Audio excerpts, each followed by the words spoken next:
ଅଲାରନାଥ ପୁରୀ ଠାରୁ 22 କିଲୋମିଟର ଦୂରରେ ରହିଛି ଏକ ପ୍ରସିଦ୍ଧ ସ୍ଥାନ ବ୍ରହ୍ମଗିରି। ଏଠାରେ ଅଛନ୍ତି ଅଲାରନାଥ। ଏହା ଜଗନ୍ନାଥଙ୍କର ଅନ୍ୟ ଏକ ରୂପ। ଭଗବାନଙ୍କର ତ ସବୁ ରୂପ।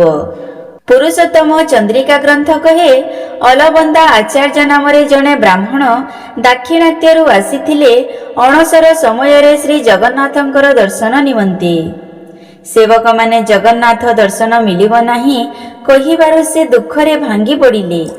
ସେ ମୋହଦଧିରେ ଆତ୍ମବିସର୍ଜନ କରିବାକୁ ଯିବା ସମୟରେ ଗୋଟିଏ ବଟବୃକ୍ଷରୁ ଏକ ମର୍କଟ ଲମ୍ଫ ପ୍ରଦାନ କରି ତାଙ୍କର ଗତିପଥକୁ ବଦଳାଇ ଦେଲା। ଏହା ମହାପ୍ରଭୁଙ୍କର ନିର୍ଦ୍ଦେଶ ମନେକରି ଆଗକୁ ଯାଇ ବ୍ରହ୍ମଗିରିରେ ପହଞ୍ଚି ଚତୁର୍ଭୁଜ ନାରାୟଣଙ୍କର ଦର୍ଶନ ଲାଭ କଲେ। ସେ ଆଗରୁ ଥିଲେ ଜଣେ ତାନ୍ତ୍ରିକ। ସେ ତନ୍ତ୍ର ପୂଜା ଛାଡ଼ି ନାରାୟଣଙ୍କର ପୂଜାରେ ମଗ୍ନ ହେଲେ।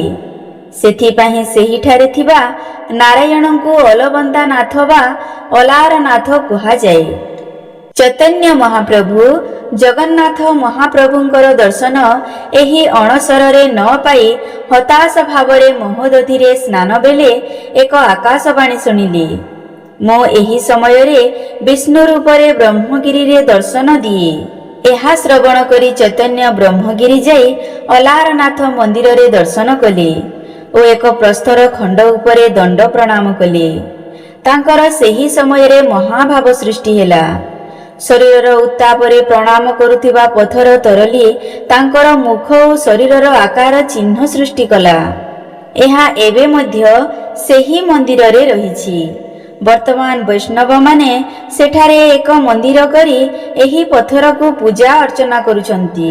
ଅଲାରନାଥ ବିଗ୍ରହଙ୍କ ମୁଖରେ ଏକ କ୍ଷୁଦ୍ର ଦାଗ ରହିଛି ଓ ଛାତିରେ ମଧ୍ୟ ଏକ ବଡ଼ ଦାଗ ଦେଖାଯାଏ।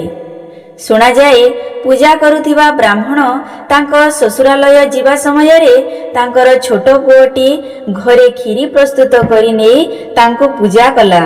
ସେ ନ ଖାଇବାରୁ ବହୁ ବିନୟ ହୋଇ କ୍ଷୀରି ଖାଅ କହିବାରେ ସେହି ବିଗ୍ରହରୁ ସ୍ୱୟଂ ନାରାୟଣ ବାହାରି କ୍ଷୀରି ଖାଇଦେଲେ। ପରଦିନ ମଧ୍ୟ ସେହିପରି ହେଲା।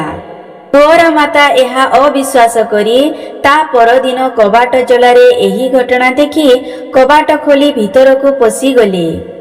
ନାରାୟଣ ତରତର ହୋଇ କ୍ଷୀରି ଖାଉ ଖାଉ ତାହା ତାଙ୍କ ଗାଲରେ ଏକ ଫୋଟକା ପରି ଓ ଛାତିରେ ପଡ଼ି ପୋଡ଼ିଗଲା ଦାଗ ପରି ରହିଗଲା। ଏବେ ମଧ୍ୟ ସେହି ବିଗ୍ରହରେ ଏହି ଦାଗ ଦେଖିବାକୁ ମିଳେ। ସେହି ଦିନଠାରୁ ଏଠାରେ କ୍ଷୀରି ଭୋଗ ହେଉଅଛି। ଏଠାରେ କ୍ଷୀରିକୁ ପୁରୀର ମହାପ୍ରସାଦ ତୁଲ୍ୟ ମନେ କରାଯାଏ। ଏବେ ସେଠାକାର ସେବକମାନେ ହଣ୍ଡାରେ ରୋଷେଇ କରି ଅନ୍ନ ଡାଲି ପ୍ରଭୃତି ପ୍ରସ୍ତୁତ କରି ଭୋଗ ପରେ କୁଡୁଆରେ ବିକ୍ରି କରୁଛନ୍ତି। ତାହା ପ୍ରସାଦ ରୂପେ ଗଣାଯାଏ।